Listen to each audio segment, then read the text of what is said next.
Alhamdulillahirabbil alamin. La ilaha illallah Rasulullah. Allahumma shalli ala Muhammad wa ala ali Muhammad. Wa ba'du ayyuhal hadirun ittaqullaha haqqa tuqatih wa la tamutunna illa wa antum muslimun. Allahu akbar, Allahu akbar, Allahu akbar. Allahu akbar walillahil hamd. Anak-anakku yang berbahagia, ibu dan bapak dan guru sampai Islam Al-Jarus Basarang yang kami hormati. Puji syukur untuk Allah, salat dan salam untuk Rasulullah Sallallahu Alaihi Wasallam. Atas nama lembaga, Pak itu sampaikan kepada anak-anak semua, ucapan terima kasih kalian sudah menyempatkan waktu untuk menghadiri proses pembelajaran praktik kurban. Ini diperlukan karena semua proses amaliyah itu diawali dari proses pembelajaran. Berikutnya nanti akan dipraktikkan secara langsung, secara benar ketika kalian sudah betul-betul terjun di masyarakat. Ini proses pembelajarannya. Maka proses pembelajaran ini perlu diperhatikan, perlu diikuti. Walaupun sekali lagi proses pembelajaran ini mungkin bagi kalian prosesnya itu tidak dari awal sampai akhir. Mungkin ada beberapa bagian yang memang tidak bisa kalian ikuti secara keseluruhannya. Tapi apa yang bisa kalian ikuti dengan baik, sehingga nanti ketika kalian pelaksanaannya, praktik yang sebenarnya itu betul-betul bisa dilaksanakan dengan sesuai dengan syariatnya. Karena ingat bahwa kurban itu adalah ibadah. Ibadah itu ada dua syarat yang penting. Satu, kaifiatnya benar, tata caranya benar. Yang kedua, ikhlas karena Allah. Kalau tidak ada dua itu, maka ibadah itu tidak akan ada gunanya di hadapan Allah terutama. Kalau di hadapan manusia mungkin kita bisa, si A berkurban, kurbannya besar, dombanya besar, kerbaunya besar, sapinya besar gitu. Mungkin itu di hadapan manusia, tetapi kalau di hadapan Allah tanpa ada dua syarat tadi itu mungkin tidak ada gunanya. Maka sekali lagi proses pembelajaran ini itu betul diperhatikan bagaimana tata caranya. Kemudian bagi kalian juga mungkin nanti akan secara utuh bagaimana tata caranya nanti akan di-share juga, karena ini akan dibagikan juga kepada teman-teman kalian yang pada hari ini tidak hadir. Karena yang hari ini hadir hanya beberapa perwakilan saja. Secara administrasi lewat surat hanya KM perwakilan setiap kelasnya, berarti harusnya ada 12 KM, kemudian ditambah dengan pengurus OSIS beberapa yang mungkin yang membidanginya. Sekali lagi, ikuti semua proses pembelajaran ini sehingga kita nanti pada prakteknya bisa praktek berkurban dengan baik dan benar sesuai dengan tuntunan syariat Islam. Ketika menyembelih nanti ikuti dengan takbir. Sekali lagi kita ikuti dengan takbir ketika menyembelihnya, tidak harus terlalu banyak melakukan hal-hal yang kurang pas. Sekali lagi ini adalah proses pembelajaran untuk benar-benar beribadah. Baik, ini saja yang disampaikan. Sekali lagi terima kasih kepada kalian sudah menyempatkan waktu. Mudah-mudahan berangkatnya kalian kepada dari rumah masing-masing ke tempat ini bagian dari ibadah kita kepada Allah Subhanahu wa taala. Dan sekali lagi, setiap ibadah itu adalah bekal kesuksesan kita di masa yang akan datang. Ini yang perlu dicamkan, perlu direnungkan oleh kita. Ya, setiap langkah kita coba ikuti dengan dasar-dasarnya. Terima kasih, mohon maaf. Saya akhiri. Assalamualaikum warahmatullahi wabarakatuh.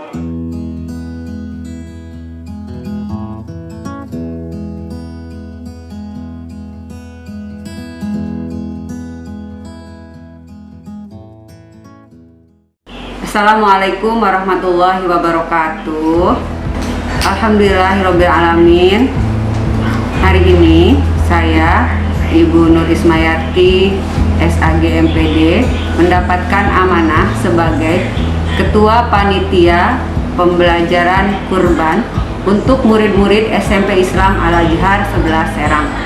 Tujuan dari kegiatan pembelajaran kurban ini adalah agar murid-murid kami, murid-murid SMP Islam Al-Azhar dapat memahami bagaimana cara-cara penyembelihan hewan kurban. Adapun teknis dari pelaksanaan kegiatan kami pada hari ini adalah berupa pembelajaran secara virtual. Ya, anak-anak diwajibkan atau dianjurkan untuk membayar iuran kurban, ya, dan kemudian iuran tersebut dikoordinir dan diberikan beberapa hewan kurban dalam bentuk kambing. Tapi ini hukumnya bukan berkurban, tapi hanya berupa pembelajaran. Nah, dagingnya, daging pemotongan hewannya ini akan dibagikan kepada para duafa, disaksikan oleh para wakil masing-masing kelas, berjumlah 1 orang dengan menggunakan atau melakukan protokol kesehatan. Kita juga diperketat dengan wali kelasnya menyaksikan, gitu kan.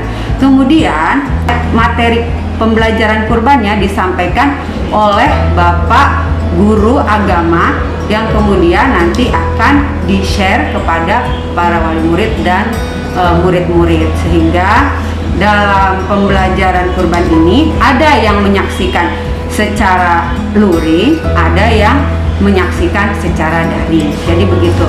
Untuk teknis pelaksanaannya ada yang virtual, ada yang di sekolah. Insya Allah kami Bapak dan Ibu guru semua ada di sekolah dan diberikan kesehatan oleh Allah Subhanahu wa Ta'ala, dan mudah-mudahan kegiatan kita semua pada hari ini diridhoi oleh Allah Subhanahu wa Ta'ala dan diberikan rahmat untuk kita semua. Tak lupa kami panitia pembelajaran kurban memohon maaf lahir dan batin jika dalam kegiatan ini masih banyak kekurangan.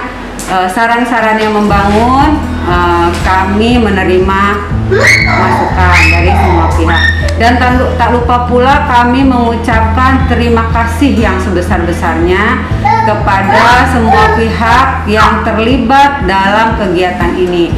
Begitu juga kepada para wali murid, yayasan, dan Bapak Kepala Sekolah. Terima kasih. Billahi taufiq wal hidayah. Assalamualaikum warahmatullahi wabarakatuh.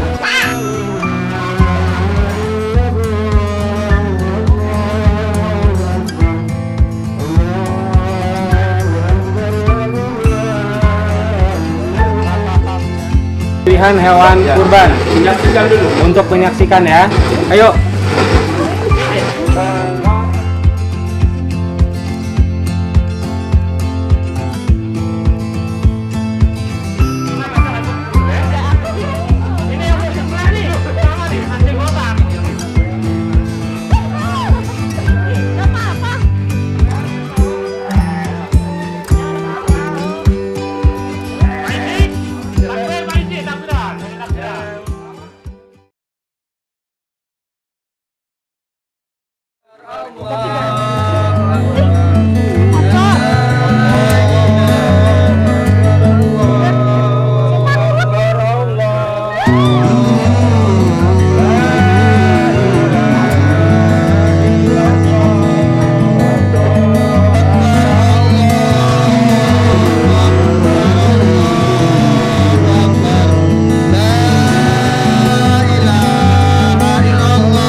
Baik anak-anakku, siswa dan siswi SMP Islam Al-Azhar, hari ini tibalah kita pada hari raya kurban.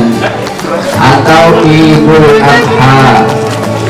Kata Sayyidatina Aisyah, wal fitru yawma yuftirun nas wal adha yawma yudhahin nas. Baik, hari raya Idul Fitri itu adalah hari raya makan, hari di mana orang-orang berbuka puasa. Sedangkan hari raya Idul Adha adalah hari di mana orang-orang menyembelih hewan kurban. Sejatinya yang akan menyampaikan materi kurban adalah Pak Awasi, namun beliau berhalangan. Jadi untuk materi kurban sedikit saja tentang teknis tata cara kurban. Hewan yang dikurban adalah hewan-hewan tertentu, tidak boleh hewan yang lain. Yang disebutkan di dalam Al-Quran adalah wa minal an'ami, sebagian dari hewan ternak, kambing, unta, bakor atau sapi, dan dikiaskan di Indonesia dengan hewan kerbau. Kemudian kriterianya hewannya seperti apa? Disebutkan dalam hadis hewannya harus musimnya, hewannya harus cukup umur. Untuk kambing atau domba umurnya 2 tahun, untuk ibil, untuk unta umurnya 6 atau 5 tahun. 5 tahun masuk tahun ke-6, 5 tahun lebih sedikit boleh. Kemudian untuk sapi atau untuk kerbau usianya kurang lebih 2 tahun. Jadi musimnya itu kriterianya hewannya berbeda-beda. Jadi untuk kambing 2 tahun, apa cirinya? Lihat struktur giginya sudah bagus apa. Kemudian kandungnya sudah keras apa.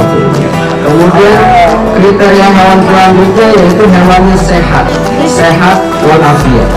Kalau manusia gampang ditanya, Bapak sakit apa yang Bapak rasa. Tapi kalau kambing kan susah. Kambing nggak bisa ditanya, Dek, sehat Dek? Nggak bisa. Jadi harus ada tim ahli, dokter yang menangani apakah hewannya sehat atau tidak. Oke, untuk praktek hewan kurbannya, niatnya sama seperti niat menyembelih pada umumnya biasa. Menyebut bismillah, bismillahirrahmanirrahim, kemudian bismillahirrahmanirrahim, kemudian menyembelih dan disebut namanya. Allahumma taqabbal hadhihi min siapa? Kalau Pak Hijaji mungkin Allahumma hadha min Ahmad Hijaji bin siapa? Fataqabbal ya karim, boleh begitu. Atau kalau untuk sendiri Allahumma taqabbal hadhihi minni fataqabbal ya karim. Kemudian sembelih. Sambil disembelih sambil diiringi pembacaan gema takbir. Itu secara teknis. Baca doanya bebas doa apa saja, yang penting disebutkan asma Allah, bismillah. Kemudian disebutkan nama yang berkurban. Kalau itu perwakilan maka disebut Allahumma taqabbal hadhihi min ABCD bin ABCD dan lain-lain. Kalau 7 orang untuk sapi dan untuk unta ya sebutkan 7 orang. Kemudian hikmah apa yang bisa diambil dari tata cara kurban atau dari kurban ini? Yang pertama adalah hikmahnya kita menjalankan syariat Allah Subhanahu wa Ta'ala. Yang kedua, ini merupakan masuk kepada aspek ibadah sosial, bukan hanya saja manfaatnya untuk kita, tapi manfaatnya untuk orang lain, karena daging kurban yang sudah dieksekusi, sudah disembelih, nanti akan diberikan kepada orang-orang yang membutuhkan. Ini yang disebut dengan ibadah sosial. Kemudian secara pahalanya besar, karena setiap bulu hewan-hewan yang kita sembelih, kita kurbankan, itu satu kebaikan nilainya. Pak Awang bisa dihitung berapa bulu jumlah bulu yang ada di kambing itu, maka sebanyak itulah pahala Pak Awang ketika Pak Awang berkurban. Kemudian disebutkan pula dalam hadis bahwa hewan kurban yang kita sembelih itu nanti akan menjadi kendaraan kita di akhirat nanti. Intinya hewan kurban yang kita kurbankan hari ini insya Allah akan menjadi pahala untuk mereka yang ikhlas berkurban karena Allah. Demikian yang dapat Bapak sampaikan. Mari sama-sama kita saksikan praktik menyembelih hewan kurban yang baik dan benar. Kemudian mari kita simak bersama-sama berikut ini. Assalamualaikum warahmatullahi wabarakatuh.